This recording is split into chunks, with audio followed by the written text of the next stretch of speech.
Shri Sachidananda Sadhguru Sainath Maharaj key జై. శ్రీ గజానన విజయము అధ్యాయం 21. శ్రీ గణేశాయ నమః. జయ జయ హే అనంతవేష, జయ జయ అవినాశ, జయ జయ హే పరేశ, బ్రహ్మాండాధీశ నమః. హే భగవాన్, నీకు పతిత పావనుడనే నామధ్యేయం ఉందన్న విషయాన్ని గుర్తుంచుకోవయ్యా. పాపులు పాతకులపైన నీకు అపారమైన ప్రేమ ఉంటుంది కదా. పాపుల వలననే ఈ లోకంలో నీ మహిమ ఉన్నత శిఖరాలను అందుకున్నది. కాబట్టి హే ఋషికేశ, నా పాపాలను గుర్తు చేసుకోవయ్యా.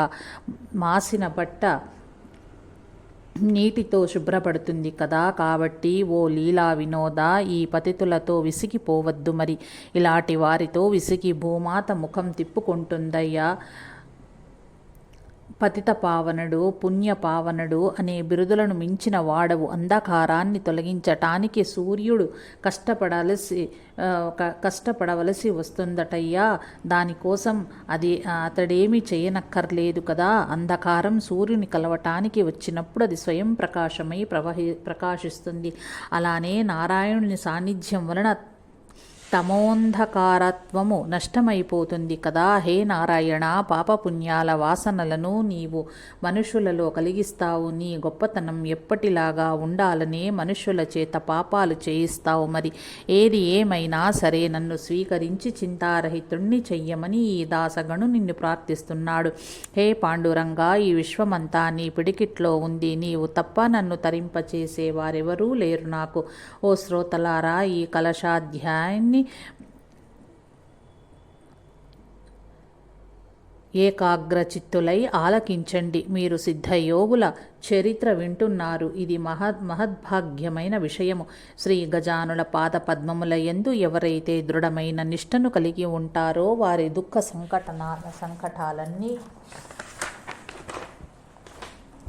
పటాపంచలైపోతాయి. అస్తు.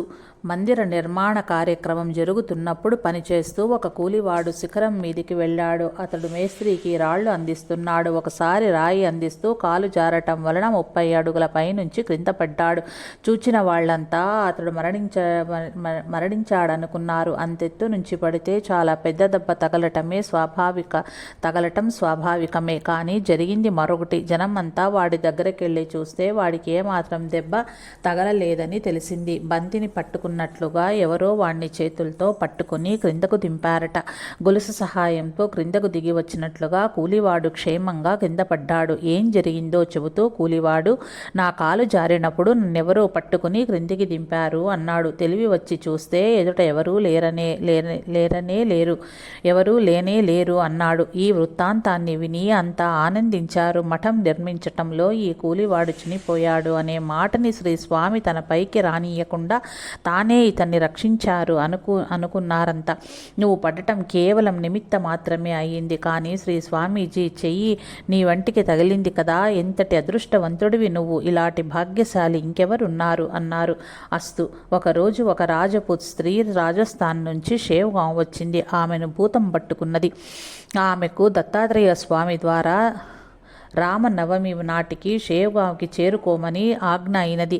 అక్కడ శ్రీ గజానన సద్గురువులు చిరంతన వాసం చేస్తూ ఉంటారు. వారు నీ భూతాన్ని పారద్రోలి ఆ భూతానికి ముక్తి కల్పిస్తారు అని దత్తాత్రేయుల స్వప్నంలో సెలవిచ్చారు. ఇది స్వప్నంలో విని ఆ మహిళ తన 2 పిల్లలతో రామనవమి నాటికి షేవ్గాం వచ్చింది. పాడ్యమి నుండే ఉత్సవాలు ప్రారంభమవుతాయి. రామనవమి రోజుకు అక్కడ చాలామంది చేరారు. ఆ సమయంలో మండప నిర్మాణం జరుగుతోంది. మండపానికి ఆధార స్తంభాలుగా 1.5 అడుగు వెడల్పు 5 అడుగుల పొడుగు ఉన్న రాతి స్తంభాన్ని నిలబెట్టారు. ఉత్సవం కోసమని పని నాపు చేశారు. కానీ ఆ స్తంభాలు అలానే ఉండిపోయాయి. సమయానికి శ్రీరామ జనన ఉత్సవం ప్రారంభమైంది. ప్రసాదం కోసం ప్రోగైన భక్తులు ఎంతమంది ఉన్నారో వర్ణించటం కష్టం. ఆ రాజపుత్ర మహిళ కూడా ఆ జనంలోనే ఉంది. ఆ జనాన్ని తట్టుకోలేక ఒక స్తంభానికి ఆనుకొని నిలబడింది. ఆనుకోవటమే తడుగా ఆ స్తంభం ఒక్కసారిగా పడిపోయింది. ఆమె దానికి కింద ఇరుక్కుపోయింది. స్తంభం కింద పడ్డ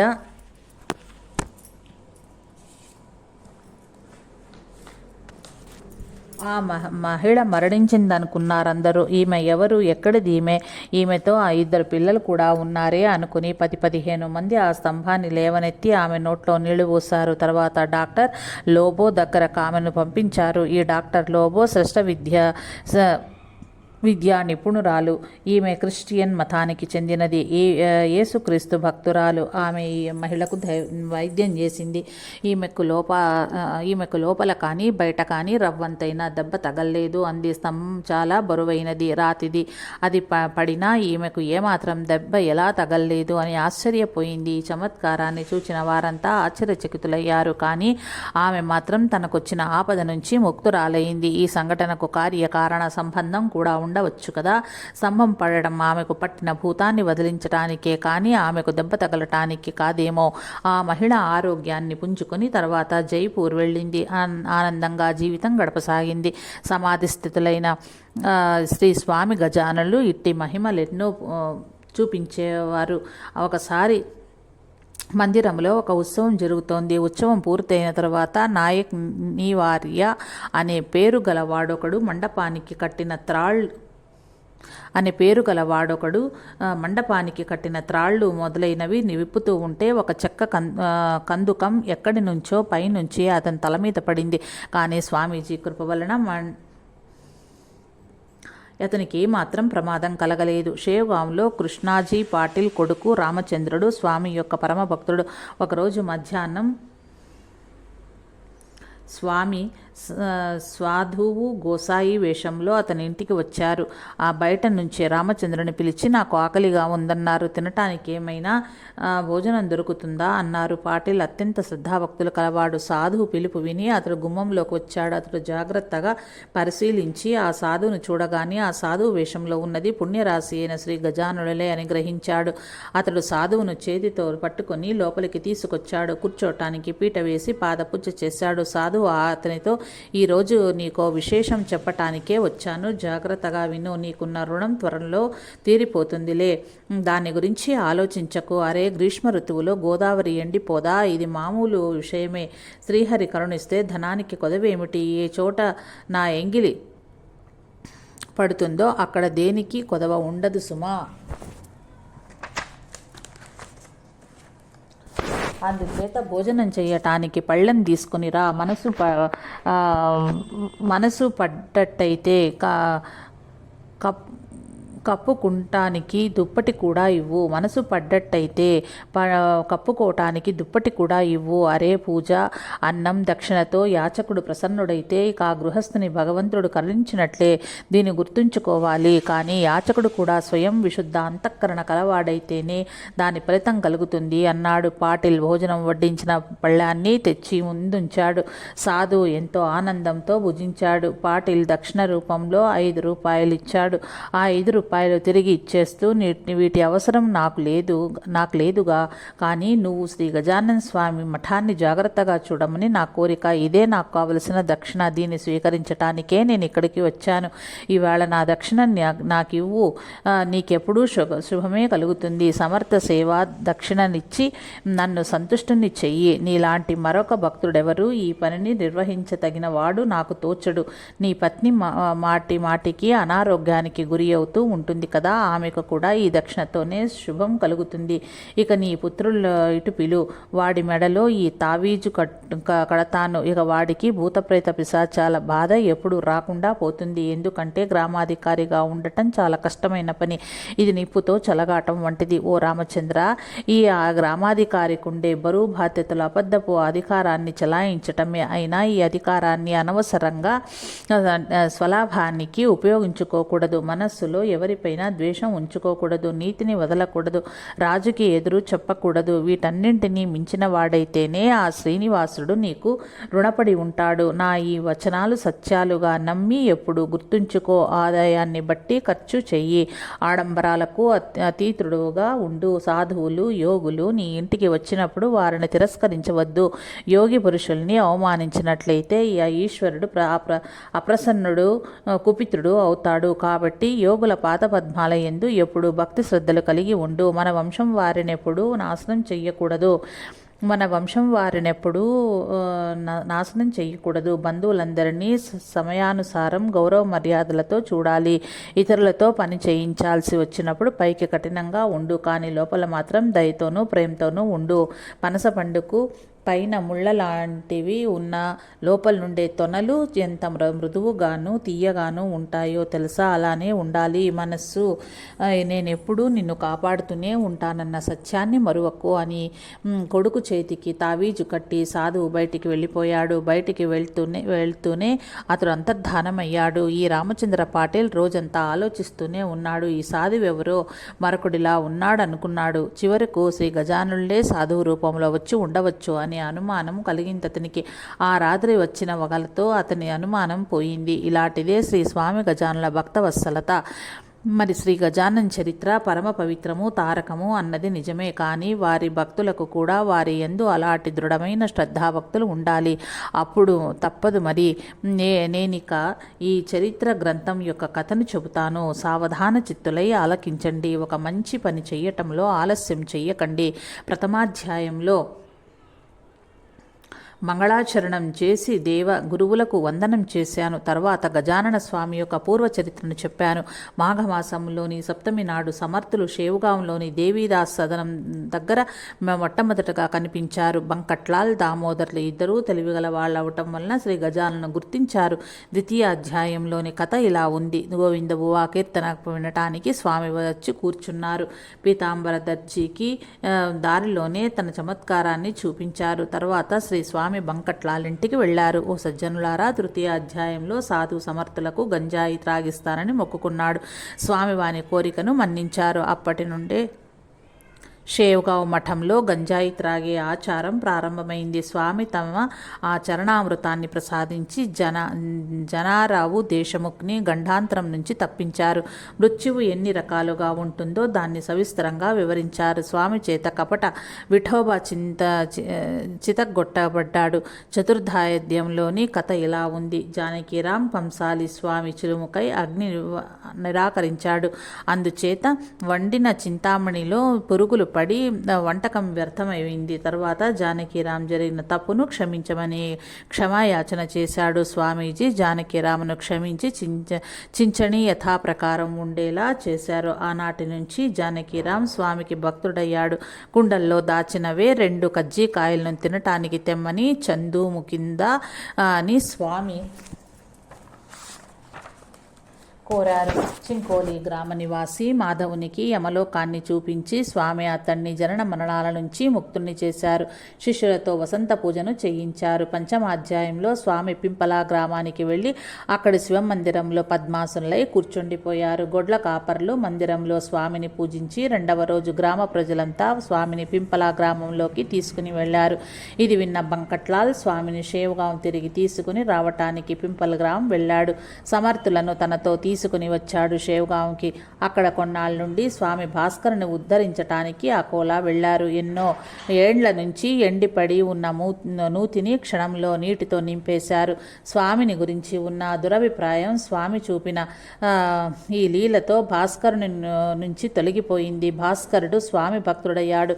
వారితో షేవ్గాం వచ్చాడు. ఇది పంచమాధ్యాయంలోని కథ. షష్ఠాధ్యాయంలోని కథ ఇది. బంకట్లాల్ మొక్కజొన్న కంకులు తినటానికై స్వామిని తన పొలంలోకి తీసుకుని వెళ్ళాడు. పొగ రావటం వల్ల చింత చెట్టు మీద ఉన్న తేనెటీగలన్నీ కింద కూర్చున్న వారిపై దాడి చేశాయి. భయపడి అందరూ అటు ఇటు పరిగెత్తారు. కానీ తేనెటీగలు స్వామినేమీ బాధించలేదు. ఈ ప్రసంగంతో బంకట్లాల్ శిష్యత్వాన్ని పరీక్షించారు. స్వామి నరసింగ్జీని కలుసుకోవటానికి స్వామి అకోటా వెళ్లారు. కోచ్ షాష్ అల్లీ కాకా నర్సింగ్జీ శిష్యుడు. కొన్ని రోజులు ఆ కోటాలో ఉండి తమ గురుబంధువు నర్సింగ్జీతో రహస్యాలు మాట్లాడుకున్నారు. చంద్రభాగా నది ఒడ్డున శివార్ గ్రామానికి వెళ్ళి ప్రజాభూషణుని పై కృప చేశారు. శ్రావణ మాసంలో మారుతి మందిరంలోని ఉత్సవాని కోసం అడుక్కుందామని వచ్చారు. దీనితో షష్ఠాధ్యాయం సమాప్తమవుతుంది.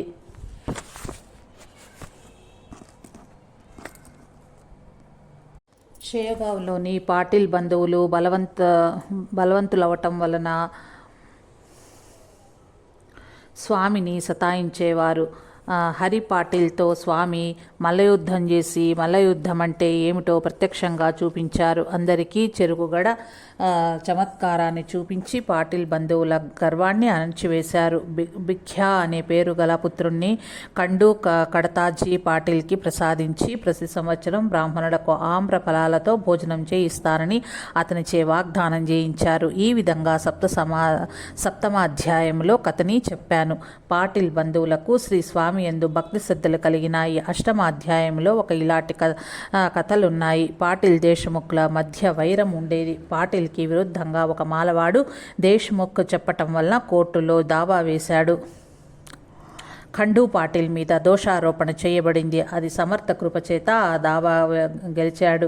నిర్దోషి కావించబడ్డాడు. తెలుగు బ్రాహ్మణులకు వేదగానం వినిపించి తమ మహత్తు నిట్టే చూపించారు స్వామి. కృష్ణాజీ పాటిల్ తోటలోనికి వచ్చి అక్కడ ఉన్న శివమందిరం దగ్గర ఆచ్ఛాదన వేయించుకుని అక్కడే ఉండిపోయారు. నయనం చిందింతి అనే శ్లోకానుభూతితో బ్రహ్మగిరి గోసాయి అహంకారాన్ని తుత్తునియాలు చేశారు. మండుతున్న మంచం మీద స్థిర చిత్తంతో కూర్చుని నిజమైన సిద్ధయోగులను వైశ్వానరుడు కాల్చడని నిరూపించారు. నవమాధ్యాయములోని కథలు ఇలా ఉన్నాయి. టాకలీకర్ యొక్క దృష్ట ప్రవృత్తి గల గుర్రాన్ని అదుపులోకి తెచ్చారు. బాలాపూర్ సజ్జనులందరికీ గంజాయి ముక్కను గురించి జ్ఞాపకం చేశారు. దాసనవమి ఉత్సవానికి సరియైన సమయంలో బాలాపూర్కి వచ్చి శిష్యుడైన బాలకృష్ణుని చేతిని తమ చేతిలోకి తీసుకుని ఇంటిలోకి వచ్చారు.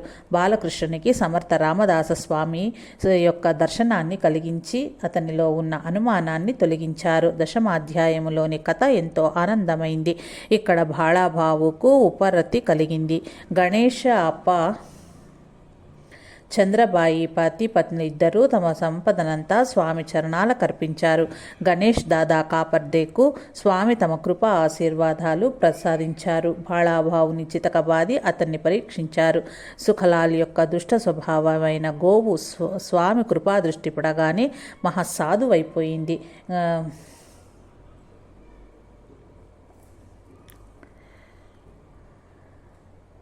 ఘడే యొక్క ధాంబిక భక్తిని బయట పెట్టేశారు. ఇది ఏకోదశాధ్యాయంలో భాస్కరుని కుక్క కరిచింది. అతన్ని కూడా తీసుకుని త్రయంబకేశ్వరంలోనికి చేరుకున్నాడు. అతని కళేబరం ద్వారకేశ్వర సమీపాన ఉన్న సతీబాయికి దగ్గరగా ఉంచి దానిపైన సమాధి కట్టారు. కాకులకు ఇక్కడకు రావద్దని ఆజ్ఞనిచ్చారు స్వామి. గణూజబర్యాని సురంగం నుంచి రక్షించారు. ద్వాదశాధ్యాయంలో శేర్ బచ్చూలాల్ వృత్తాంతం ఉంది. స్వామి విరక్త జీవనమూర్తి. నిమ్న జాతివాడైన పీతాంబరుడు స్వామి ఇచ్చిన వస్త్రాన్ని ధరించి అతని కోరిక ప్రకారమే కంఢోలి గ్రామాన్ని చేరుకున్నాడు. బలీరాం పొలంలోనున్న వర్ణమాన ఆమ్ర వృక్షానికి ఆకులు చిగురింపచేసి స్వామి యొక్క కృపచేత తన చమత్కారాన్ని చూపించాడు. తరువాత జనం కోరిక మీదనే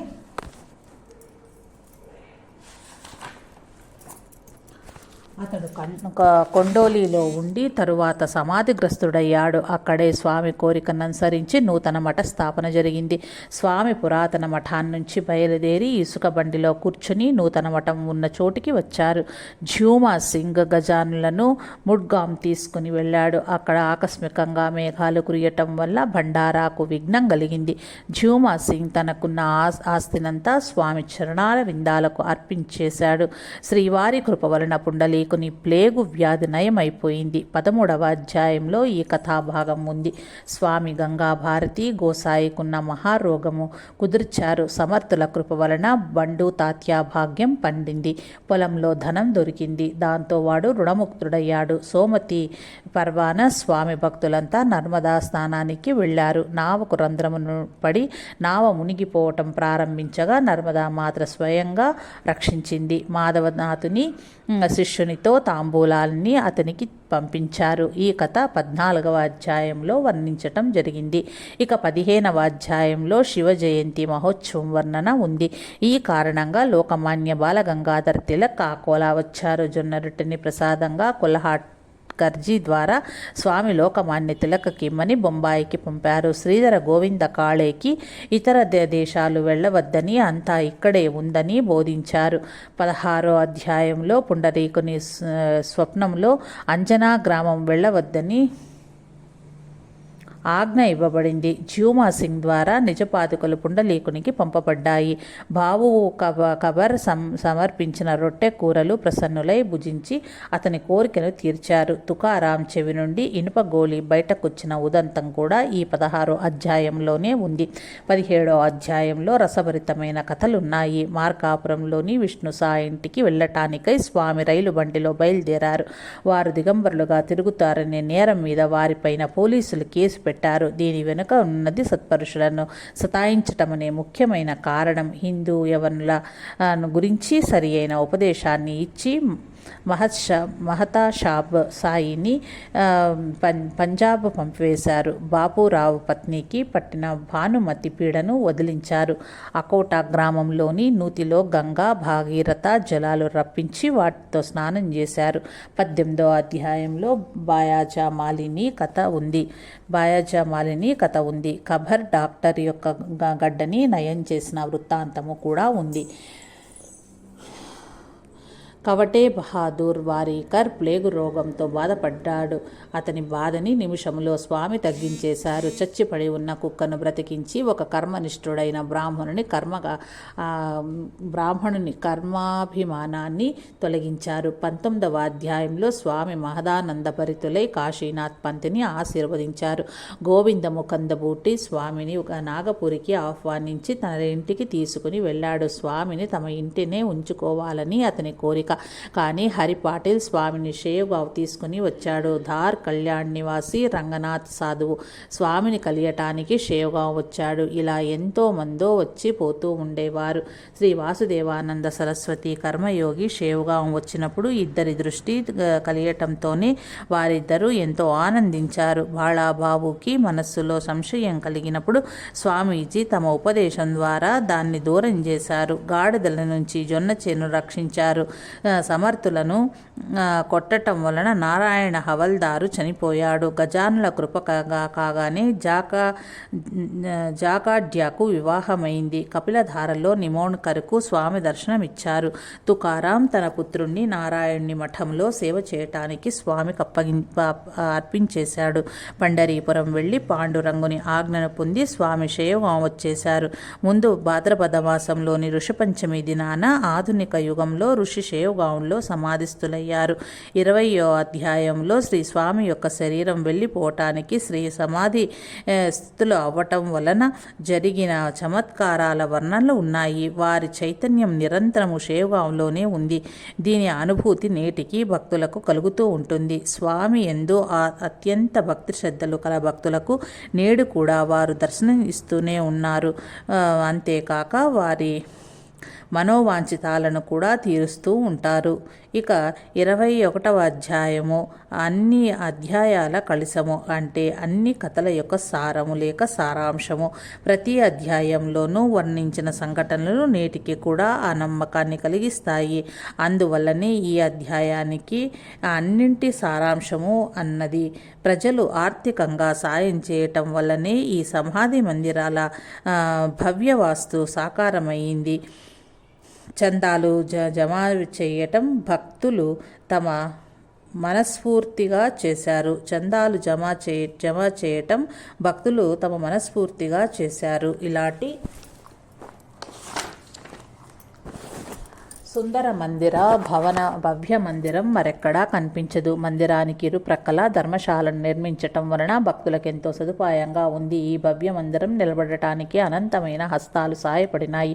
వారందరి పేర్లు వ్రాసినట్లయితే గ్రంథం చాలా పెద్దదైపోతుంది. వారిలోని ప్రముఖులు కుకాజీ కుమారుడు హరి పాటిల్ నామధేయుడు, సామగవి గ్రామపు బనాజీ, ఉమరి గ్రామపు గణాజీ, బట్వాడి నివాసి మేసోజీ, లాడేగాం నివాసి గంగారాం, భాగు నందు, గుజాబాయి, అకోలా నివాసి బగునాబాయి. ఈ భక్తులంతా వేల కొద్ది రూపాయలు ఇచ్చారు. పాటిల్ రామచంద్ర కృష్ణాజీ, దత్తు భిఖాజీ, पळसखेड निवासी, सुखदेवजी शेवगांव निवासी, मार्थांड गणपती बालाचंदनी, రతన్ లాల్ పంచగన్హన్ యొక్క దత్తులాల్ ఆ గ్రామం నివాసి, కిషన్ లాల్ టాకిలీ నివాసి, అంబర్ సింగ్, కిషన్ బేలే కుండలేకర్, విఠోబా పాటిల్ చావరేకర్ హసనాపూర్ నివాసి గంగారాం వీరంతా స్వామి యందు అత్యంత భక్తి శ్రద్ధలు కలవారు అవటం వలన ముక్తహస్తముతో దానాలిచ్చారు. దీనితోటే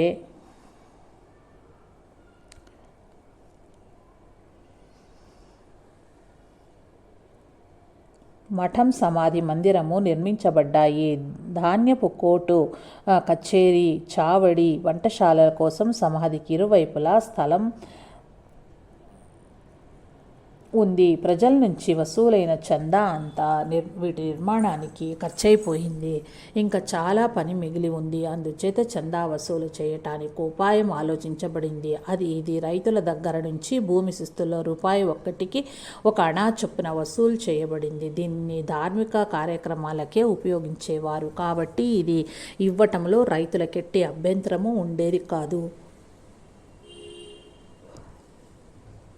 రైతులు బళ్ళ మీద వేనినైతే అమ్మటానికి తీసుకుని వెళ్తారో వారి నుంచి బండికొక్కటికి అర్ధనా చొప్పున వసూలు చేసేవారు. అందరికీ సమర్థ స్వామిపై అత్యంత భక్తి శ్రద్ధలు ఉండటం వలన రైతులు ఆనందంగా చందాలిచ్చేవారు. సమాధి ఎదుట ఎన్నో స్వాహాకారాలైనాయి, అంటే హోమాలు. అవి చేయించిన వారిలో నలుగురు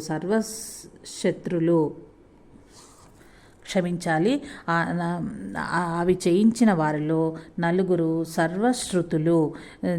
కిషన్ లాల్ సేఠ్జీ బ్రాహ్మణోద్ధార శతచండీ అనుష్ఠానాన్ని చేయించాడు. ఈ శతచండీ అనుష్ఠానానిది చాలా కష్టతరమైనది. జగదంబ కాళీమాత ఈ అనుష్ఠానంలో పొరపాట్లు జరిగితే సహించదు.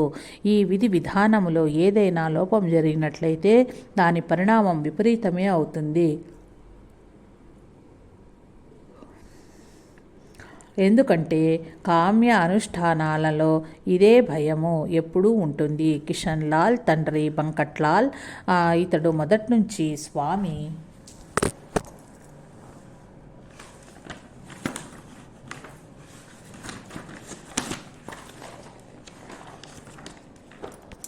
యొక్క ఏకనిష్ట భక్తుడు.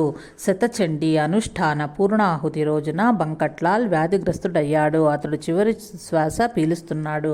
ఈ సంఘటనని చూచి అతడి కుటుంబ వారంతా భయపడిపోయారు. శతచండీ అనుష్ఠానం చేసే సమయంలో ఈ విఘ్నం ఎందుకు వచ్చింది అని ఆలోచించసాగారు. కానీ బంకట్లాల్ కొడుక్కి ధైర్యం చెబుతూ, నన్ను గురించి విచారించకు, నన్ను తరింపచేసేవారు సమాధిలోనే కూర్చుని ఉన్నారు, ఆయనే నన్ను రక్షిస్తారు, మీరేమీ బాధపడకండి, పూర్ణాహుతి కార్యక్రమాన్ని శాస్త్రోత్తకంగా కానియండి. స్వామి గజానులు ఇలాంటి శుభకార్యంలో విఘ్నం ఎప్పటికీ రానియ్యరు, దీని మీద విశ్వాసం ఉంచు, భక్తులను రక్షించటానికే స్వామీజీ ఇక్కడ కూర్చున్నది అన్నాడు. బంకట్లాల్ అనేది అక్షరాల నిజమైంది. అతడు కొద్ది దినాల్లో వ్యాధి ముక్తుడయ్యాడు. ఈ శతచండీ అనుష్ఠానం వలన ఒక స్త్రీకి భూత బాధ తొలగిపోయింది. బనాజీ తిడకే స్వాంగీకర్ కూడా యజ్ఞం చేయించాడు. కసుర్యాలో నివసించే గుజాయి అనే మహిళ, చావడ్గావ్ నివాసి శ్యామరావు పుత్రుడు వామన్ మొదలైన ఇద్దరు స్వామి సమాధికి ఎదుట ఒక యజ్ఞాన్ని చేయించారు. ఇలాంటి ధార్మిక కార్యక్రమాలెన్నో ఆ సమాధికి ఎదురుగా చేయబడ్డాయి. నిజంగా శ్రీ గజానన్ స్వామి సిద్ధులైన యోగిరాజులే. జనం నిష్ఠావంతులుగా ఉన్నంతకాలం ఫర్హాడ్ ప్రాంతమంతా సుభిక్షంగా ఉండేది. కానీ ప్రజల్లో భగవంతుని యందు శ్రద్ధాభక్తులు సన్నగిల్లటం వలన ఫర్హాడ్ ప్రాంతానికి విపన్నావస్థ వచ్చి పడింది. అంటే దుర్దైవం ఫర్హాడ్ ప్రాంతం మెడలో దారిద్ర్యపు మాలను వేసిందేమో అన్నట్లుగా ఉంది. భూదేవి ఎక్కువ పంటలు పండించటం మానివేసింది. ఫర్హాడ్ ప్రాంతం అంతా కరువు వచ్చేసింది. వర్హాడ్ దీనస్థితిని చూచి స్వామీజీ సహించలేకపోయారు. అందుచేత వారు జలబంధనంలో ఉండిపోయారు.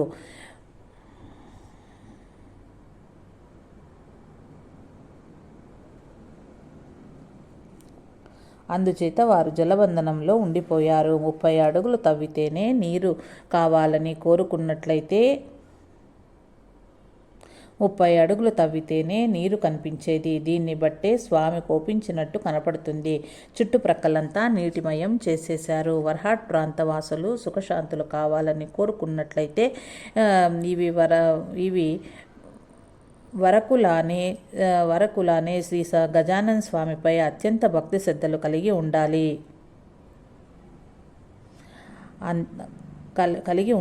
అంతా. అప్పుడే హాయిగా నిద్రించగలిగేది. ఒకవేళ వారలా చెయ్యన్నట్లయితే వర్హాడ్ ప్రాంతమంతా ఇంతకంటే దుర్దశ పాలవుతోంది. ఈ విషయాన్ని గురించి ప్రజలు ఆలోచించాలి. కాబట్టి శ్రీ గజానన గజానుల పాద పద్మాల యందు దృఢతరమైన భక్తి శ్రద్ధ నుంచి సుఖాన్ని అనుభవించండి. ఈ విషయంలో ఎవరూ ఎట్టి అనుమానము పెట్టుకోకూడదు. ఈ గజానన రూపమైన భూమిలో ఎన్ని గింజలు నాటితే అన్నింటికి రెట్టింపై అవి మీ దగ్గరికే వస్తాయి. రాతి మీద గింజలు వేస్తే మొలవని గుర్తుంచుకోవాలి. ఏ ప్రాంతంలో సిద్ధయోగుల ఎడల అవహేళన అరుచి కలుగుతుందో అక్కడ నిశ్చయంగా కరువు వచ్చి తీరుతుంది. ఇది గుర్తుంచుకోవలసిన విషయం సుమా. మనస్సు అనే సముద్రంలోంచి ధర్మరూపమైన శ్రద్ధ బయటికి పోయినట్లయితే దుర్వాసన అనే నక్క అక్కడికి తప్పకుండా వచ్చి తిష్ట వేస్తుంది. భక్తి శుచిర్భూతమైన అంగన స్త్రీ అయితే అవక్తి అంటే భక్తి లేకుండా ఉండటం వారంగన వేశ్య అవుతుంది. ఆ భక్తి వెంటబడిన వాడికెవరికైనా నేటి వరకు మంచి జరిగిందా? కాబట్టి సన్నిహిత చేతిని గట్టిగా పట్టుకుని ఉండాలి. ధర్మభావనను వదలకుండానూ ఉండాలి. ఎవరినీ శత్రువు అనుకోకుండా అందరూ మిత్రులే.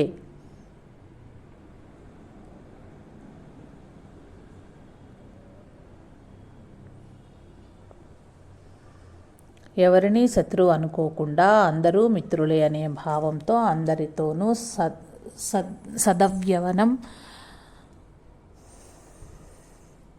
సద్వదనం చేయాలి. అప్పుడు శక్తి వృద్ధి అవుతుంది. ప్రజలు ఈ విధంగా శుద్ధ ఆచరణను అవలంబించినట్లయితే మళ్ళీ వర్హాడ్ ప్రాంతానికి మంచి రోజులు వస్తాయి. ఈ విషయాన్ని మాత్రం మరువకూడదు. కనీసం సంవత్సరానికి ఒక్కసారైనా స్వామి దర్శనానికై శ్రేయోగాంకి రావాలి. సంవత్సరానికి ఒక్కసారి శ్రీ గజానన చరిత్రను పారాయణం చేయాలి. ఈ 21 అధ్యాయాలు కలిగిన ఈ శ్రీ గజానన విజయం అనే గ్రంథరూపమైన మోదకాలు తయారు చేసి స్వామి గజానన పాద పద్మాలకు సమర్పించండి. సద్భావమే చతుర్థి తిథి. ఆనాడు ప్రేమ రూపమైన చంద్రుడు ఉదయిస్తాడు. ఓ సజ్జనులారా, ఈ గ్రంథంలోని ఒక్కొక్క అక్షరము దుర్వాంకురము, శబ్దార్థము, మోదకము అని భావించండి. అది శ్రీ గజానన స్వామికి అర్పించి పారాయణ రూపమైన ప్రసాదాన్ని స్వీకరించండి. ఈ శుభకార్యానికి విలంబనమెందుకు? ఈ గ్రంథం ఏ కల్పిత కథో లేక నవలో అని అనుకోవద్దు. ఇది శ్రీ స్వామీజీ స్వయం లీలలే. దీని గురించి ఎవరైనా సందేహం కలిగినట్లయితే వాడు తప్పక నాశనం అవుతాడు. గజానన చరిత్రను నియమంగా ప్రతిరోజు ఎవరైతే పఠిస్తారో వారి మనోవాంఛితం తప్పక నెరవేరుతుంది. ఈ గజానన చరిత్ర భాగీరథి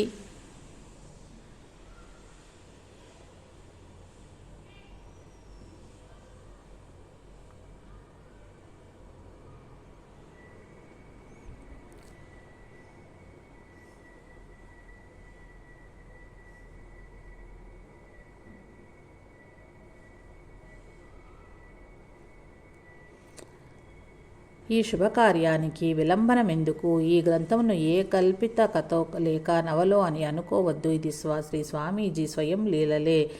దీన్ని గురించి ఎవరికైనా సందేహం కలిగినట్లయితే వాడు తప్పక నాశనమవుతాడు. గజానుల చరిత్రను నియమంగా ప్రతిరోజు ఎవరైతే పఠిస్తారో వారి మనోవాంఛితం తప్పక తీరుతుంది.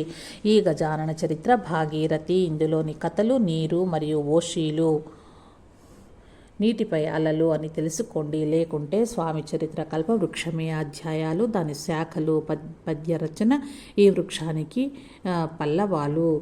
ఈ గ్రంథం పైన దృఢ విశ్వాసం, శ్రద్ధ ఉంచిన వారిపై శ్రీ స్వామి ఎప్పుడూ ప్రసన్నులుగానే ఉంటారు. అంతేకాక ఆపదలో వారికి పడుతారు కూడా. ఈ గ్రంథాన్ని చింతామణిగా తలుచు. దీని వలన కోరుకున్నది నిస్సంశయంగా లభిస్తుంది. దీనిపై నితంతా భక్తి ఉండాలి. గజానన చరిత్ర ఎక్కడైతే పారాయణ చేయబడుతుందో అక్కడ లక్ష్మీదేవి చిరకాల నివాసం చేస్తుంది. దరిద్రునికి ధనం లభిస్తుంది. రోగ నివారి అవుతాడు. నిపుత్రులకు పుత్రులు కలుగుతారు. నిష్కపటమైన మిత్రుడు లభిస్తాడు. ఈ గ్రంథాన్ని పఠించేవాడు ఎల్లప్పుడూ చింతారహితుడై ఉంటాడు. దశమి, ఏకాదశి తిథులలో దీనిని పారాయణం చేసినట్టయితే అతడు గజానుల కృపను పాత్రుడై భాగ్యవంతుడవుతాడు. గురు పుష్య పవిత్ర దినాన శుచిర్భూతుడై ఒకే చోట కూర్చుని ఎవరైతే పఠిస్తారో వారి అభీష్టాలు ఏవైనా సరే తప్పక తీరుతాయి. ఈ గ్రంథం ఎక్కడైతే పూజించబడుతుందో అక్కడ భూత బాధలు, బ్రహ్మ సంబంధమైన కష్టాలు ఉండవు. శ్రద్ధాళువులైన వారికి దీని అనుభవం తప్పక కలుగుతుంది. కుటిలుడు, దుర్జనుడు అయిన వాడికి ఈ అనుభూతి కలుగదు. మానస సరోవరం రాజహంస కోసమే కదా. అలానే ఈ స్వామి గజానుల చరిత్ర సిద్ధయోగుల సజ్జనులకు మానస సరోవరం వంటిది. పూర్వకాలంలో జ్ఞానేశ్వరులు, మీరా, నరసీ మెహతా, కబీరు, నామదేవుడు, సావతలామాలి, చోకా మహార్, గోరా కుమార్, బోధల,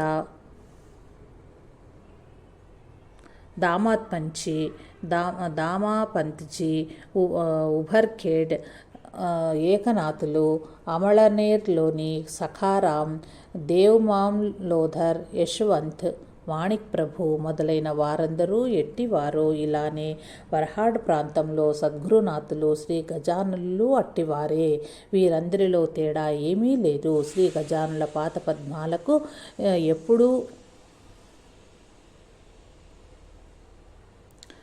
పాదపద్మాలందు ఎప్పుడూ ప్రీతి ఉంచండి అని శ్రద్ధాళులు ప్రార్థించబడుతున్నారు. అలా చేసినట్లయితే జన్మ మృత్యువుల చక్రము నుంచి తప్పించుకోవచ్చు.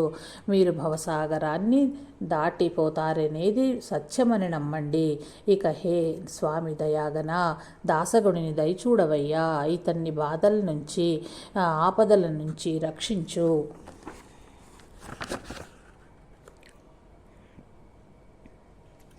నేను నీకు భట్రాజునే అయ్యాను. నాకు సరి అయిన మార్గాన్ని చూపు. నా చిత్తాన్నించి దుర్వాసనలను గెంటివెయ్యి.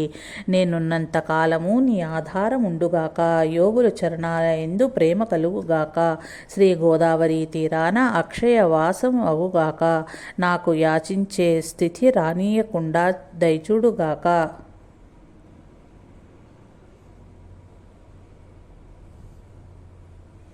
హే సమర్థ, దాసగణుతో ఆత్మీయతతో ఉండని నేనే మహాత్ములందరి పాదధూళిని. నన్ను మీ వాణిగా తలచండి అని దాసగను జోలెపెట్టి ప్రార్థిస్తున్నాడు. హే గజానన స్వామి, మనస్సులో ప్రేరణ కలిగిన విధంగా చేసి హే గజానన స్వామి, మనసులో ప్రేరణ కలిగిన విధంగా నేను ఈ చరిత్రను గానం చేశాను. షేవ్గావ్లోని మఠంలో కొన్ని కాగితాలు, పత్రాలు ఉన్నాయి. వాటిని నాకు రతన్ సా తెచ్చిచ్చినాడు. వాటి ఆధారంగానే ఈ చరిత్ర వ్రాయబడింది. ఇందులో కల్పితమేమీ లేదు. ఇందులో ఎట్టివైనా ఎక్కువ పొరపాటు జరిగినట్లయితే దానికి నేను బాధ్యుణ్ణి కాదు. అయినా ఇందులో పొరపాట్లు ఉన్నట్లయితే హే గజానన స్వామి, నన్ను క్షమించగలందులకు ప్రార్థన. శక సంవత్సరం 1861 ప్రమాదినామ సంవత్సరంలోని చైత్రమాసంలో వర్ష ప్రతిపద ఉగాది చైత్ర శుద్ధ పాడ్యమి నాడు షేవ్గాంలో శ్రీ గజానన స్వామి నాచే ఈ గ్రంథాన్ని కలశాన్ని అధిరోహించే విధంగా పూర్తి చేయించారు. స్వస్తి. శ్రీ దాసగణుచే విరచితమైన శ్రీ గజానన విజయం అనే ఈ గ్రంథం శ్రద్ధాళువులకు భవసింధువును దాటటంలో నౌకయగుగాక. శుభం భవత్తు. శ్రీ హరిహరార్పణమస్తు. ఇది 21వ సమాప్తం. పుండలీక వరద హరివిఠల సీతాకాంత స్మరణ. జయ జయ రామ. పార్వతీపతే. హర హర మహాదేవ. జై సాయి మాస్టర్.